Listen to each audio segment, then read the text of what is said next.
Hello, welcome to, well, a very fancy bus. We are on the very pristine bus from Team Q36.5 with Doug Ryder, the head honcho at the squad. And we talk a little bit about the team, but we're also going to chat a bit about disparity in cycling, aren't we? You've had many a team in the past, Qhubeka, MTN, Dimension Data, NTT. Mm-hmm. Next Hash as well, of course. And then you had a year out, didn't you? After that team folded, came back last year, got the team at the end of 2022, didn't you? Yep. And just doing a little bit of research, you said in that year there was a big change. The year you were out, a big change within the sport. Even though we like to say we're on this fancy bus, you've got some nice sponsors. There is that, the haves and the have-nots, isn't there, within the sport? Yeah, look, I mean, I think the sport has changed a lot. You know, there's now relegation and promotion, which has never been in the 100 years of the sport, you know, a factor. And I think that we've gone through one cycle of that, and now we on our way through the next cycle of that. So the sport has absolutely changed. And I mean, we are fortunate, maybe, you know, fortunate is the wrong word, but we came from the second division to the first division and back down, and now we're fighting our way back up. So we're one of the few teams that has been up and down and understood, you know, what that means and where the sport is at. And it has changed. I mean, 10 years ago when we won Milan San Remo as a, 2013 year upstart team, that nobody knew or understood, and we came in and just, won. At that time, we were I think the only Pro Tour team or Pro Continental team that had ever won a monument. Which was that was a good win. That one, it was amazing. I mean, it was just legendary stuff. But the sport is different now. I mean, the sport is much more like a business, much less ridden on emotion, points are a big thing. In the past, only the top 10 riders' points counted.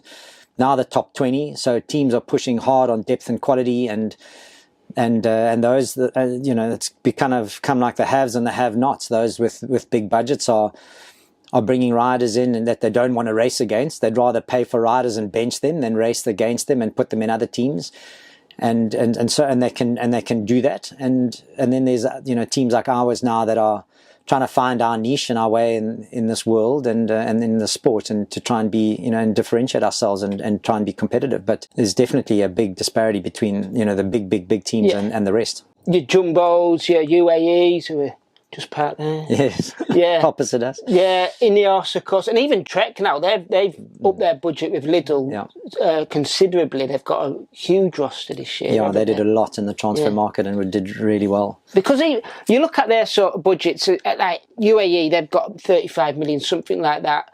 Jumbo, Visma, they've got to be in the 40 mark. Same with Ineos.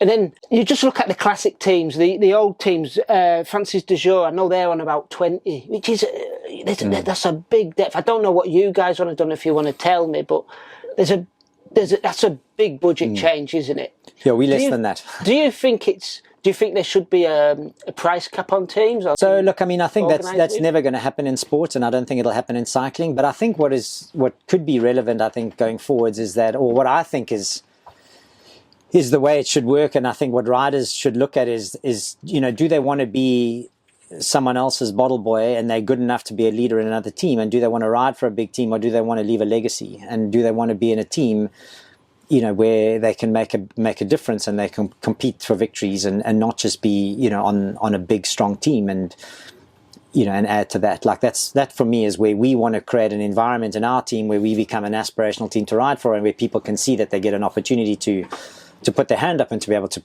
to perform and win, irrespective of who you are. So you can realize your dreams, as opposed to going into a team and riding for somebody else and a big leader. So do you think there's too much money in the sport now? Do you think it's got too corporate? I mean, I think cycling is such an attractive sport for the world that we live in today. It's adventurous, it's outdoor, it's independent, it's entrepreneurial, talks to all those amazing values, right? But do riders earn enough? Ultimately, no. Well, when you compare it to other sports, it's like, no. It's I mean, if the peanuts, amount of effort that they put in and the sacrifice to be at the highest level, they should be earning more. I mean, of course, there's a handful of riders that are earning well, and so they should. But there's also a huge amount that that should earn significantly more. Yeah. Would that mean that there'd be more sponsorship in the sport if that was a baseline was higher?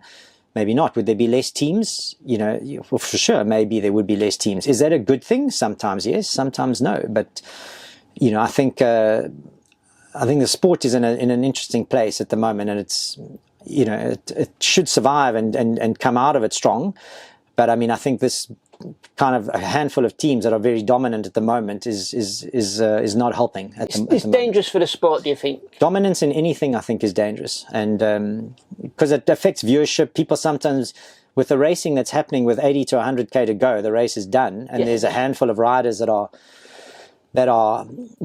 racing for the win. You know, I think I'm worried that TV viewers are turning off and focusing on something else because they know that the outcome is a foregone conclusion, and that's in the sport is dramatical, and there's so much stuff that can happen that we don't want that to happen. But I fear with the strong teams that could happen. Do you reckon there's other ways of doing it? Maybe changing the format of races. Like yesterday, it was obviously E3. We're talking the day after E3. It's a lot shorter, compact version of Flanders, basically.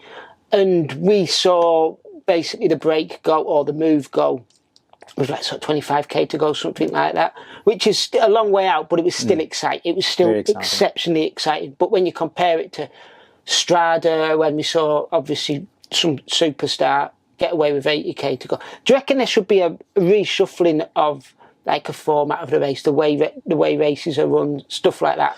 Look, I mean, I think history is history and legacy is legacy, and you don't want to break that. I mean, that's what's the beautiful thing about our sport. You know, I mean, it's a generational thing. You know, your grandfather and you and your kids will stand on the side of the road and watch that race because you did it over the years, and you saw the blood, sweat, and tears that was lying all over the roads. You know, which is amazing about our sport. So you don't want to do away with that. But I think the way the teams are set up potentially, and the way the riders are incentivized or motivated, you know, could be the change. And I think it's up to the individuals to want to make that change. But if you look now, I mean, people are looking at the sport and saying, wow, every race is faster than the one before.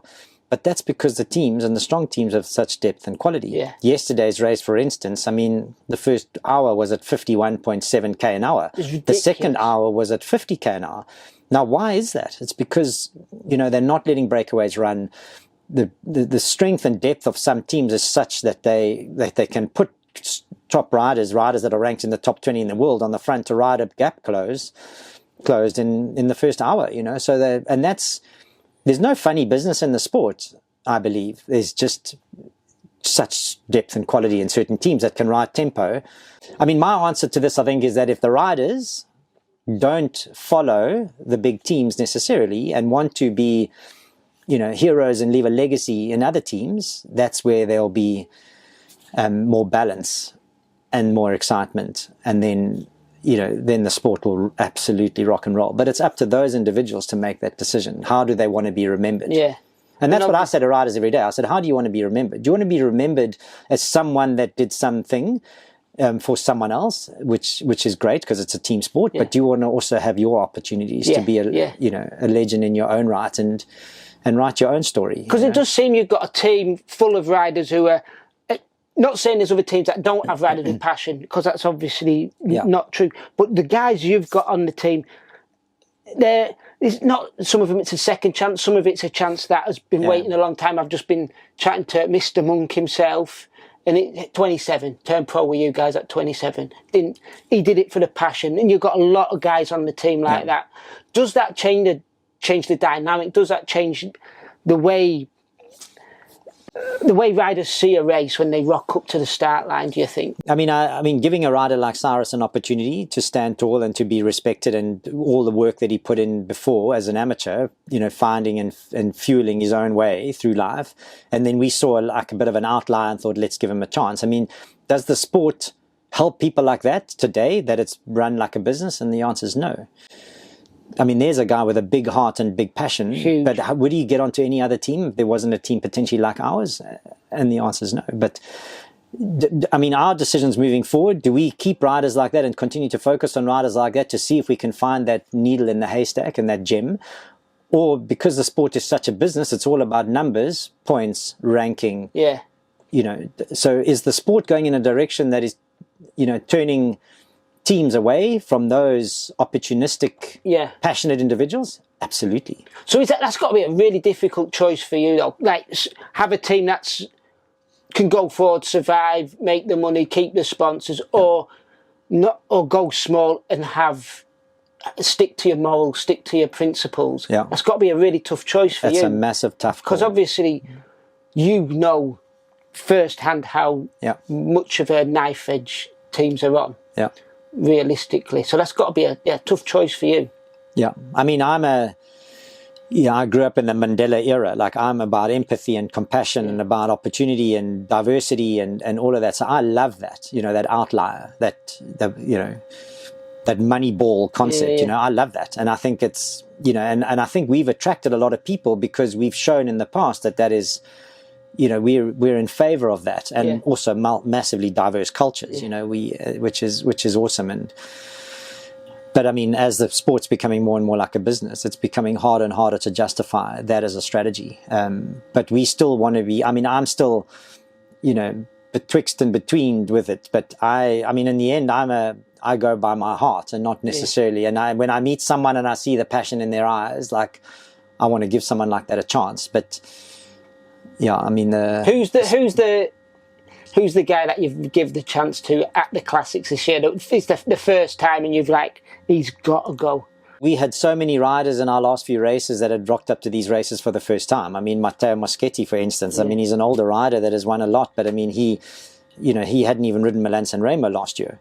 He hadn't been in some of those races because he was in a team that had a really strong classics program, and they put him in stages and races. What do they say to you after that then? What do they come back and say, this was the right choice, this was the right... I mean, those riders that aspire to be in the hardest, biggest one-day races in the world, then you've already won. Because for them, it's about not ticking a box, and it's not a job. Like, today's another race. No, today is Milan San Remo. It's 100 and something years old. It goes over these kinds of, terrain. This is, my heroes did this, and I watched it. I mean, because already you are so much more engaged. Like, you're completely in the game, and every year we did the Tour de France. I mean, we haven't done it in 2 years, but every year we did the Tour de France. I used to sit on the team bus, and it didn't matter if it was Mark Cavendish, Bernie Eisel, Edvald Boasson-Hagen, whoever. I was like, guys, you're at the Tour de France. This is not another day. No. This is the Tour de France.